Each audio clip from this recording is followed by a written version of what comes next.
Hi friends, பாருங்கள் இன்றைக்கி நம்ம ஃபார்மில் வந்து பேலன்ஸ் இருக்கிற எல்லா கோழியும் வந்து இன்றைக்கி ஃபுல்லாக கம்ப்ளீட் பண்ண போகிறாங்க. பார்த்துட்டிங்கன்னா 2 வண்டி வந்துருக்குதுங்க. பெரிய வண்டி 2 வண்டி. அங்கே வந்து பார்த்திங்கன்னா கோழி வந்து பிடிச்சிட்ருக்குறாங்க. கோழி பிடிக்கும்போது வந்து லைட்டெல்லாம் ஆஃப் பண்ணிடுவாங்க. இருட்டாக இருந்தது அப்படின்னா தான் கோழியெல்லாம் ஒரே இடத்துல இருக்கும். வெளிச்சமாக இருந்ததுன்னா வந்து ஏகமாக ஓட ஆரம்பிச்சிடும். அதனால் வந்து இருட்டாக தாங்க இருக்கும். கோழி அப்படியே பிடிச்சி அந்த பாக்ஸில் வந்து பாக்ஸுக்கு 10 கோழி போடுவாங்க.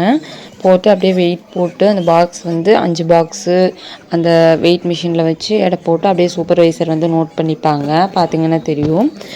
அது மாதிரி தான் நோட் பண்ணிப்பாங்க வெயிட் மிஷின் வச்சு. அங்கே பார்த்திங்கன்னா உள்ளே வந்து கோழி எப்படி பிடிச்சிட்டு வராங்க அப்படிங்கிறத பாருங்கள். இப்படி தான் இருட்டாக இருக்கும். இதில் வந்து நம்ம லைட் போட்டோம் அப்படின்னா கோழியெல்லாம் பாருங்கள் எல்லாம் ஓடிடும்.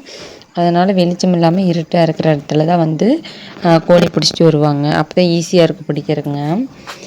நம்ம வந்து கோழி ஓடி ஓடி வந்து ஒரு கைக்கு ஒரு கோழி தான் நம்மளாம் பிடிப்போம். ஆனால் அவங்க வந்து பார்த்துட்டிங்கன்னா கோழியோட காலை பிடிச்சி ஒரு ஒரு ஆள் வந்து ஒரு கைக்கு வந்து லெஃப்ட்டில் 5 ரைட்டில் 5 10 கோழி எடுத்துகிட்டு வருவாங்க.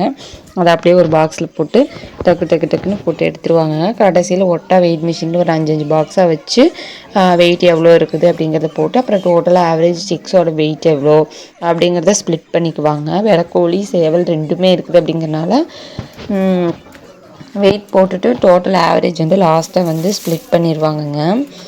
இப்போ இதுதான் நம்ம ஃபார்மு. பார்த்துட்டிங்கன்னா எல்லாமே வந்து நம்ம இப்போ ரீசெண்டாக வந்தது தான் வந்து இந்த பைப்லைன் எல்லாமே போட்டிருக்குறோங்க. பாருங்கள் இன்னும் கிழக்கெல்லாம் வந்து கோழி இருக்குது. அது வந்து லைட் எரியுது. எதுக்குன்னா இவங்களுக்கு ரொம்ப எல்லா லைட்டும் ஆஃப் பண்ணிட்டோம்னா உள்ளே போய் அவங்களுக்கு வந்து கொஞ்சம் கஷ்டமாக இருக்கும் பிடிக்கிறதுக்கு. அதனால் ஒரு சைடு மட்டும் லைட்டு போட்டோம் அப்படின்னா அவங்க வந்துட்டு பிடிச்சிட்டு போகிற கொஞ்சம் ஈஸியாக இருக்கும். அதனால தான் மறக்காமல் இந்த வீடியோ பிடிச்சிருந்தா லைக், ஷேர் அண்ட் சப்ஸ்கிரைப் பண்ணி ஃபார்மர்ஸ்க்கு சப்போர்ட் பண்ணுங்கள்.